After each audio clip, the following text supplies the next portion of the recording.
Assalamualaikum warahmatullahi wabarakatuh. Alhamdulillahi rabbil alamin wa bihi nasta'inu ala umuri dunya waddin. Wassalatu wassalamu ala sayyidil mursalin sayyidina wa maulana Muhammadin wa ala alihi wa sahbi ajmain, amma ba'd. Para pecinta sinyal Islam Indonesia dimanapun berada, alhamdulillah wa syukur ala ni'amillah. Atas izin Allah Subhanahu wa Ta'ala, pada kali ini kita bisa berjumpa di Majelis Sinyal Islam Indonesia yang insya Allah berkah, dan mudah-mudahan ini menjadi pelopor kebaikan untuk seluruh umat. Amin ya Allah ya Rabbal alamin. Al-hadithul awal ma rawahu al-Bukhari wa Muslim wal Imam Ahmad an Abi Hurairah radhiyallahu anhu anna Nabiyya sallallahu alaihi wa alihi wasallam qala Bilal inda dhalalatil fajri, ya Bilal, hadithni bi arja amalin amiltahu fil Islam fa inni sami'tu dafna alaika fil jannah. Qala ma amiltu amalan arja indi anni lam atatahharu tahuran fi sa'atin minal lail aw naharin illa shallaitu bidzalika tuhur wa ma kutibali. Wa fi hadis Tirmidzi, dari Abi Hurairah radhiyallahu ta'ala bahwasanya Rasulullah sallallahu alaihi wasallam berkata kepada Bilal tentang masalah salat fajar, ya Bilal, hadithni bi arja amalin amiltu fil Islam. Katakan kepadaku, amalan apa yang kau sukai jika engkau beramal dalam Islam? Karena sesungguhnya aku mendengar suara sendalmu di surga. Qala, kata Bilal, ma amiltu amalan arja indi. Aku tidak punya amalan yang aku sukai. Inni lam atatahharu tahuran, kecuali sesungguhnya saya bersuci dengan sesungguh-sungguhnya bersuci. Pisa'atin minal lail awin nahar, dalam satu waktu, baik siang ataupun malam. Illa shallaitu bidzalika tahur ma kutibali, yang tidak dipardukan ke atasku. Maksudnya apa? Maksudnya amalan yang disukai oleh Bilal itu apa? Yaitu amalan ketika dia sehabis bersuci selalu sholat sunat 2 rakaat.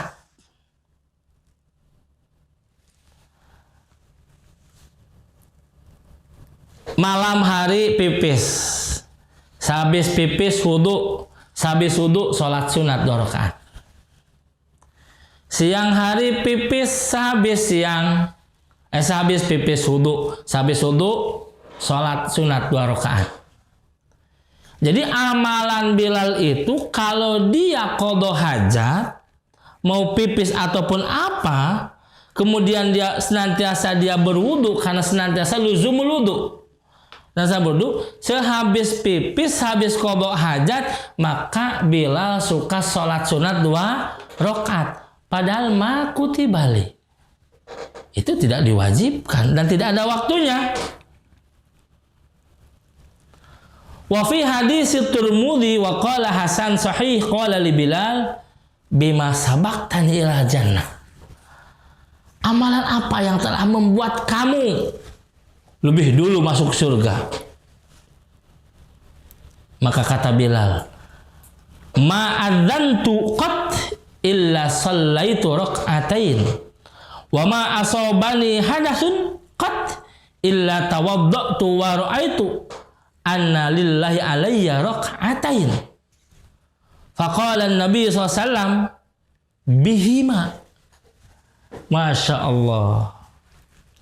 Bima sabaqtani ila jannah, apa yang membuatkan kamu bisa begitu cepat masuk surga?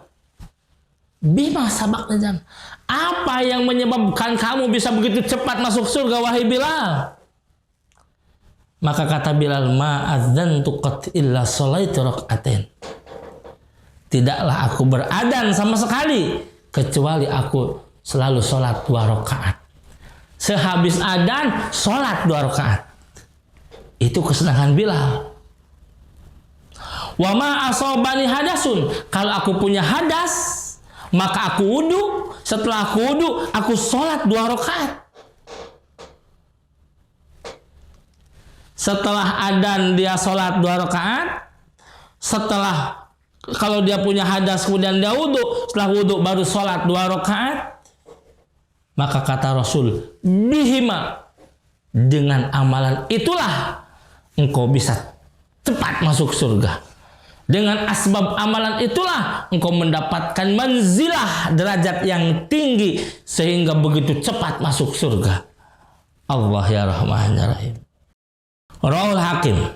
Qala Al-Hafidz Ibnu Hajar fil Fathi, menurut Imam Ibnu Hajar, yustafadu minhu jawazul ijtihad fi tawqitil ibadah li'anna Bilal tawassala ila ma dzakarahu bil istinbat fasawwabahu Rasulullah sallallahu alaihi wasallam. Dari kejadian itu bisa diambil faidah oleh kita jawazul ijtihad fi tawqitil ibadah. Boleh kita berijtihad di dalam waktu-waktu membuat ibadah dalam setiap keadaan. Sebab li'anna Bilal, sesungguhnya Bilal tawassala ila ma dzakarahu, dia telah sampai pada derajat yang tinggi dengan sebab amalan-amalan tersebut bil istinbat, bukan mengikuti Rasul, bukan melihat yang lain, tapi bil ijtihad, dengan ijtihad dirinya sendiri.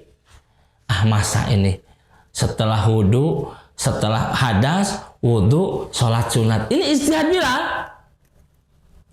Setelah adzan, sholat sunat 2 rakaat, ini ijtihad Bilal. Nah, maka pasawwabahu, ijtihad Bilal, istinbatnya itu dibenarkan oleh Rasulullah sallallahu alaihi wasallam. Seperti hadis Khabbab, wa huwa awwalu man sanna as-salat li kulli maktul sabran rak'atain. Khabbab adalah dia salah satu sahabat pelopor yang salat li kulli maktulin sabran rak'atain. Setiap mau perang salat 2 rakaat. Setiap mau perang, sholat 2 rakaat. Apapun perangnya, setiap mau sholat, setiap mau perang, sholat 2 rakaat. Sabran, sabar, minta perlindungan sama Allah, minta bantuan sama Allah. Fahadil ahadis sholihah fi anna Bilal wa Khabbab ijtahada fi tawqitil ibadah. Bilal dan Khabbab, dia 2 sahabat yang telah berijtihad. Dengan hasil pemikirannya, alangkah pantasnya kalau telah wudu sholat 2 rakaat. Alangkah pantasnya kalau punya hadas wudu sholat 2 rakaat. Alangkah pantasnya kalau sudah adzan sholat 2 rakaat. Alangkah pantasnya kalau mau perang sholat 2 rakaat. Allah ya Rahman ya Rahim. Walam yasbik minar Rasul sallallahu alaihi wasallam amrun wala fi'lun illa talabil Masya Allah. Wa anna salat khairu mawdu' faqlil minha aw istakthir. Salat itu adalah sebaik-baiknya ibadah di dalam berbagai macam tempat dan keadaan.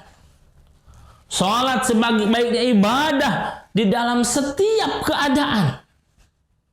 Maka faqlil, sedikitkanlah boleh.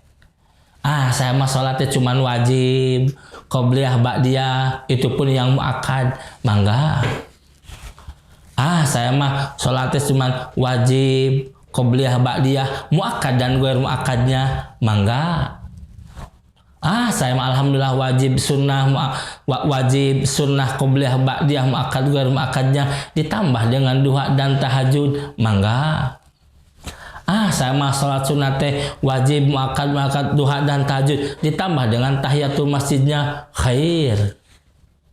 Ditambah dengan syukurul wudu'nya seperti Bilal, khair. Ditambah dengan sholat hajatnya, khair. Ditambah dengan sholat tasbihnya, khair. Masya Allah, luar biasa. Pakfir, perbanyaklah sholat. Paklil, oh mangga, terserah. Kalau kita ingin cepat masuk surga, pakfir, perbanyaklah sholat. Sholat wajibnya kita jaga, sholat sunnahnya kita perbanyak. Falau anna ahadan arada iqa'a fil awqat al-manhi anis salat fiha lakanat bid'atan inda man yara umuman nahyi.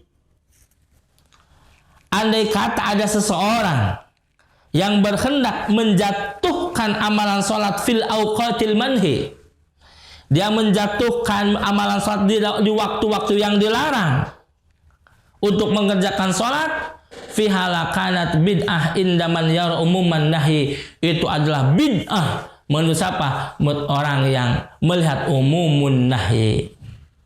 Umumun nahi. Apa umumun nahi? Mana sholat yang dilarang? Sholat yang dilarang, satu sholat sunat ba'da asar tidak boleh. Ada sholat sunat setelah asar tidak boleh. Ada sholat sunat setelah subuh tidak boleh. Ada sholat sunat indal istiwa tidak boleh. Itu umumun nahi. Wa ghairi bid'ah, dan ada orang yang menyatakan tidak bid'ah indaman yara tahsisan nahi bin naflil mutlak. Ada orang yang menyebutkan tidak bid'ah. Mana? Itu adalah tahsisun nahi untuk naflul mutlak. Jelas. Orang yang mengatakan sholat sunat, ada sholat sunat setelah asar, ada sholat sunat setelah subuh, ada sholat sunat setelah indal istiwa, itu hukumnya bid'ah. Mereka berpendapat umumun nahyi, larangan semuanya. Yang jelas yang namanya sholat sunnah tidak boleh dikerjakan dalam waktu ba'da asar, ba'da subuh, indal istiwa. Umumun nahyi. Tetapi orang yang berpendapat tidak bid'ah, mereka berpendapat takhsisun nahyi, khusus larangan. Untuk apa? Itu sholat sunat tidak boleh dikerjakan ba'da asar. Sholat sunat tidak boleh dikerjakan ba'da subuh. Sholat sunat tidak boleh dikerjakan indal istiwa. Itu adalah naflul mutlak. Adapun sholat sunat muakkad, adapun sholat sunat bukan naflul mutlak, seperti mana ratus sabab, maka Imam Syafi'i membolehkan. Beres sholat asar, kita mau beres sholat asar tadi jam 3:30, sekarang masuk masjid jam 5, mau apa? Mau baca Quran sambil nunggu datangnya waktu maghrib, masuk masjid, sholat 2 rakaat, sholat tahiyatul masjid. Boleh apa tidak? Boleh. Karena disebut sholat dzatus sabab. Menurut Imam Syafi'i tidak bid'ah. Jadi orang mengatakan ba'da asar, ba'da subuh, meskipun masuk masjid tidak boleh ada sholat sunat, tidak boleh. Itu mereka beranggapan, berpendapat dari umumun nahyi. Larangan diumumkan. Larangan diumumkan. Tetapi Imam Syafi'i berpendapat itu takhsisun nahyi. Larangannya tidak diumumkan tapi dikhususkan. Untuk apa? Untuk naflul mutlak, sholat sunat mutlak. Adapun sholat sunat dzatus sabab diperbolehkan. Mana dzatus sabab? Begitu masuk masjid dituntut kita untuk sholat sunat tahiyatul masjid. Boleh dong, meskipun sehabis melaksanakan sholat asar, sholat sunatnya tahiyatul masjid. Boleh dong sehabis sholat subuh masuk masjid lagi, kemudian sholat sunat tahiyatul masjid. Boleh, tidak jadi masalah. Atau sehabis sholat asar pulang ke rumah nyebrang jalan, Secara logika mah harusnya ketabrak, tapi alhamdulillah diselamatkan, jumret. Alhamdulillah ya Allah, tidak jadi ketabrak mobil atau ketabrak motor, diselamatkan oleh Allah ya Allah. Datang ke rumah, kemudian dia sholat syukur nikmah. Syukur diselamatkan oleh Allah SWT. Boleh tak? Boleh, sebab itu dzatus sabab. Sholat disyukurin nikmah. Kan ba'da asar mah tidak boleh ada sholat.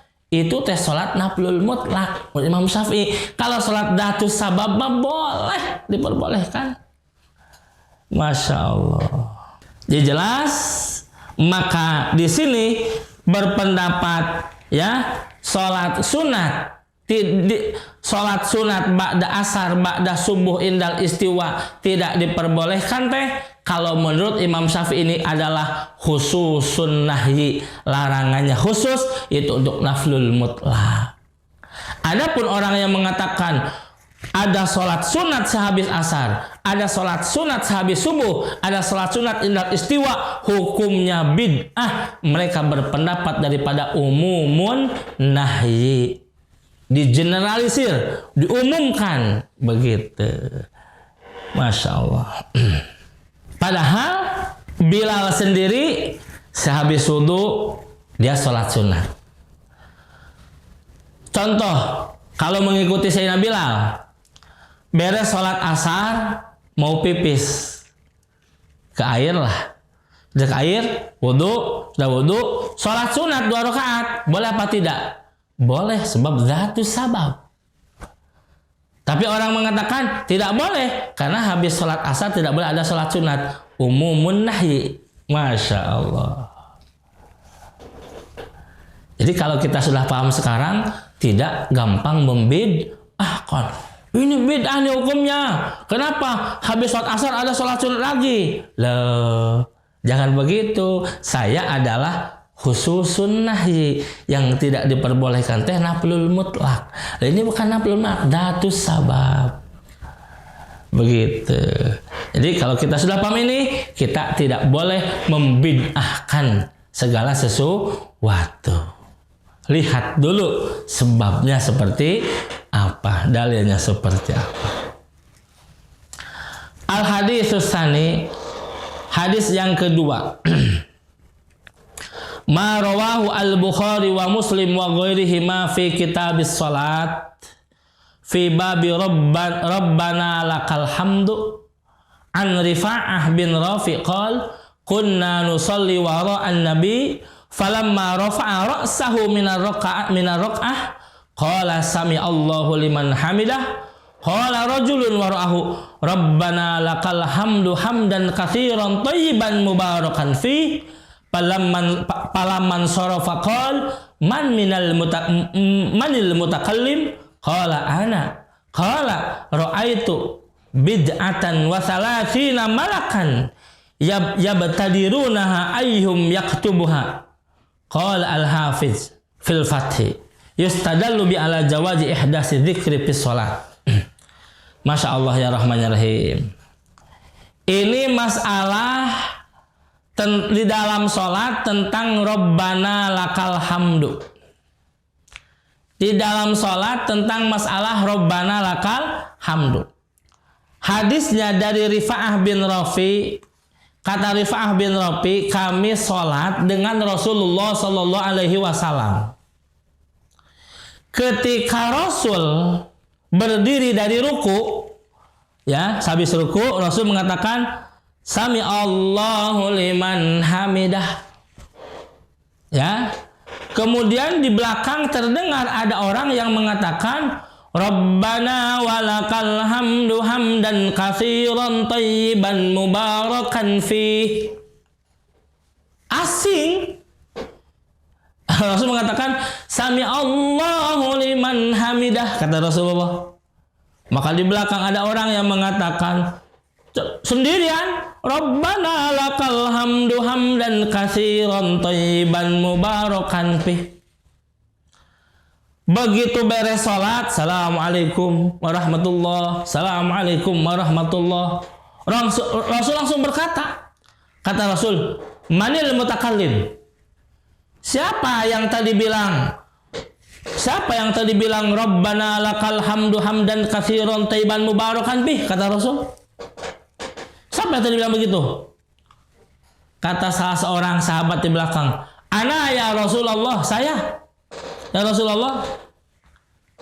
Qala, kata Rasul, ra'aitu bid'atan. Saya melihat sebagian bid'ah itu. Wasalasina malakan. Saya melihat ada 30 malaikat. Yabtadirunaha ayyuhum yaktubuha. Dari 30 malaikat mereka bersegera, berlomba-lomba menulis amalan kamu. Dari 30 malaikat itu mereka berlomba-lomba menulis, mencatat kebaikan kamu. Qala al-Hafidh, menurut Imam Hafidh, Imam Ibnu Hajar fil Fathi, yustadallu bihi ala jawaji ihdasi dzikrin fis salat ghair ma'sur idza kana ghair mukhalif lil ma'sur. Menurut Imam Ibnu Hajar, boleh kita menambahkan zikir-zikir di dalam salat meskipun tidak maksur, asal tidak bertentangan dengan yang maksur.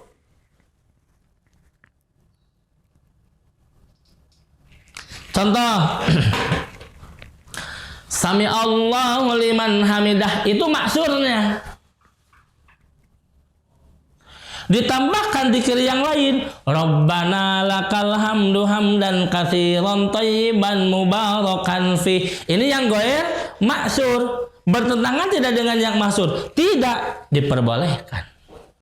Selama tidak bertentangan dengan yang maksur. Wa ala jawazi raf'is saut bidzikri malam yushawis. Bagaimana tentang masalah mengeraskan suara di dalam zikir?